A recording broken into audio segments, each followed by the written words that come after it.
terms of the concept that the insurer is required to pay the full policy limits in a situation where the replacement cost is less than the policy limit, someone sort of said this is a new concept, as it seems sort of contradictory to the general principle that insurance is designed to indemnify the insured for the actual loss and no more.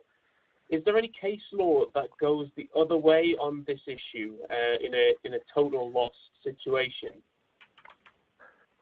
Not that I'm aware of.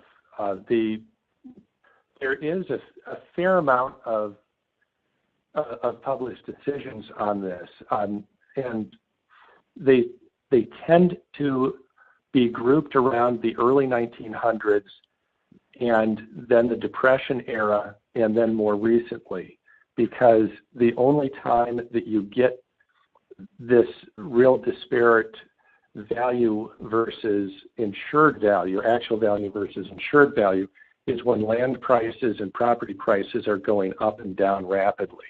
And that's how the value policy came into effect, was as a consumer protection in the early 1900s when there were financial panics where the value of farms in particular would drop in half over the course of a year. If there was a loss during that period of time, the insurance company would say, well, your property is only worth a fraction of what it was insured for, and then would pay only what it was worth at that time, and then the next year it would be worth vastly more. And so insureds were getting whipsawed. Same thing happened in the Depression. Insureds would have purchased insurance early in the Depression. As land prices fell, their property would be worth less, but they wouldn't change the policy limits, and then the stated value would come into play if there was a total loss. And then more recently, with my case during and similar ones like it, came during the Great Recession when property prices again dropped dramatically.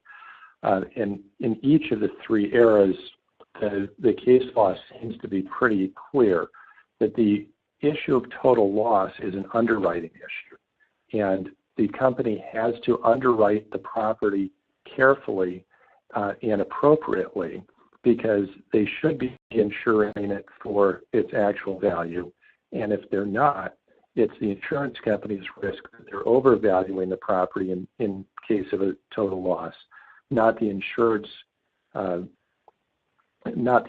risk that he's overinsured and overpaid premiums over time.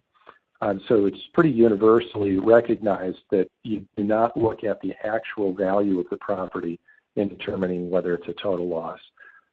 You don't compare the insured value to the actual value. You compare the actual value to the repair cost, and if it's determined to be a total loss, the value of the policy has determined the value of the property, and there is no post-loss adjusting available under a stated value policy. It seems counterintuitive, and that's why I brought it out in the context of bad faith, is litigating that and applying the wrong standard would be bad faith.